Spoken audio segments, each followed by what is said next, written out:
Itu bohong, Mas Andi. Silakan dijawab.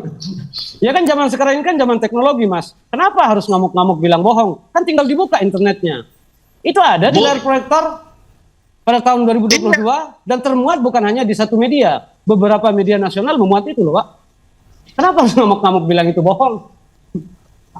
Iya, bohongnya karena begini, kau tidak dapat izin dari ini Jokowi. Karena pasal, saya lapor kau itu karena pasal 32 menyebarkan ini ijazah orang tanpa izin. Kamu yang mendapat izin dari Jokowi? Halo? Kau dapat izin dari Jokowi, saya tanya. Soal izin atau tidak, saya kan dari awal sudah mengatakan bahwa saya tidak pernah diberikan salinan atau dokumen itu oleh Pak Jokowi. Dan itu sudah saya nyatakan berkali-kali.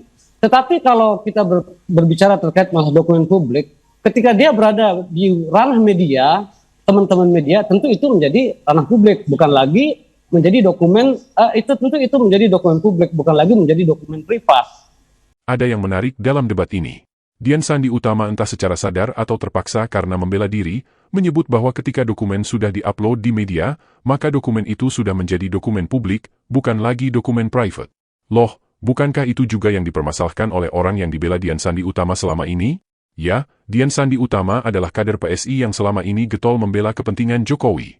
Jokowi melaporkan Rismon CS karena dianggap merendahkan dirinya, melakukan penelitian dan menganggap ijazah Jokowi palsu.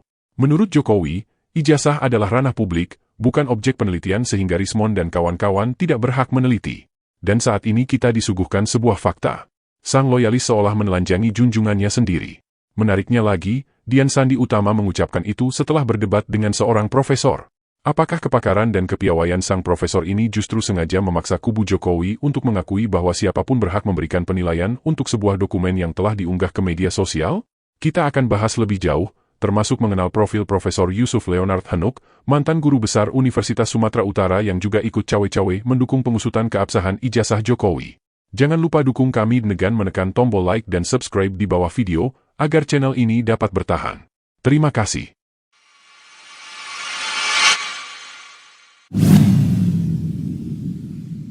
Objek penelitian kan sudah menghina saya sehina-hinanya, sudah menuduh ijazah itu ijazah palsu, sudah merendahkan saya serendah-rendahnya. Ya nanti dibuktikan lewat proses hukum, nanti akan kita lihat di proses di pengadilan seperti apa.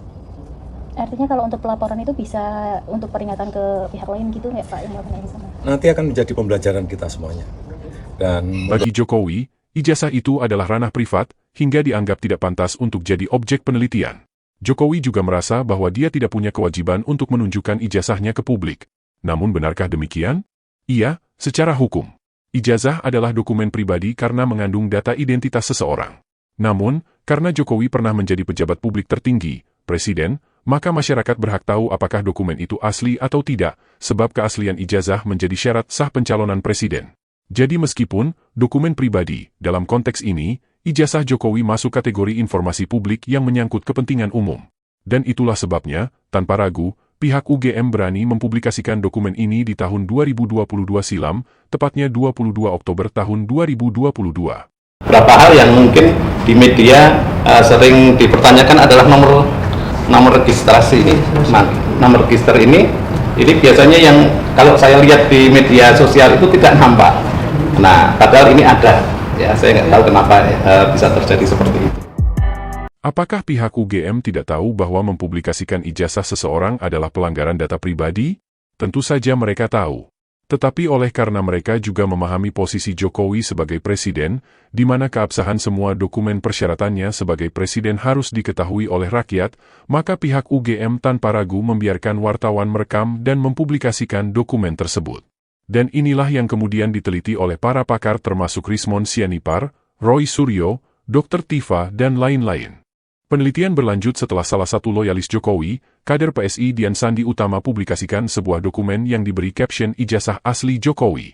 Jadi penting untuk dicatat bahwa penelitian keabsahan Jokowi dimulai dari unggahan di berbagai media sosial, baik oleh pihak UGM sebagai pembuat ijazah, maupun loyalis Jokowi sendiri. Maka sangat aneh ketika Jokowi melaporkan Rismon dan kawan-kawan hanya karena alasan ijazahnya adalah barang pribadi. Mengutip perkataan Sandi sendiri, jika dokumen itu sudah dipublikasikan, maka dokumen tersebut sudah masuk ranah publik, bukan ranah private lagi. Maka langkah hukum yang ditempuh Profesor Yusuf Leonard Hanuk melaporkan Dian Sandi Utama ke pihak kepolisian adalah langkah tepat. Jika kemudian polisi menetapkan bahwa Dian Sandi Utama tidak bersalah, maka tidak ada alasan untuk menahan Rismond dan kawan-kawan. Tudingan bahwa Rismond dan kawan-kawan bersalah dengan menyebut ijazah Jokowi palsu berdasarkan hasil kajian ilmiah, semestinya juga dijawab dengan kajian ilmiah, bukan melalui pembungkaman publik. Lalu siapakah Profesor Yusuf yang ambil inisiatif melaporkan Dian Sandi Utama? Nama lengkapnya adalah Yusuf Leonard Hanuk. Beliau adalah mantan guru besar Universitas Sumatera Utara atau USU. Yusuf menyelesaikan S1-nya di Fakultas Peternakan Universitas Nusa Cendana, kemudian S2 Master in Rural Science di University of New England dan program Doctor of Philosophy atau PhD di University of Queensland. Tahun 2021, nama Profesor Yusuf sempat viral ketika diadukan ke polisi setelah menyebut SBY sebagai Bapak Mangkrak Nasional. Waktu akan menguji beranikah polisi bertindak profesional? Jika Rismond dan kawan-kawan bisa dijerat dengan tuduhan penyebaran informasi pribadi seseorang, beranikah polisi memberlakukan hal yang sama untuk orang-orang pendukung Jokowi seperti Dian Sandi Utama dan pihak UGM yang pertama kali memperlihatkan ijazah tersebut ke publik?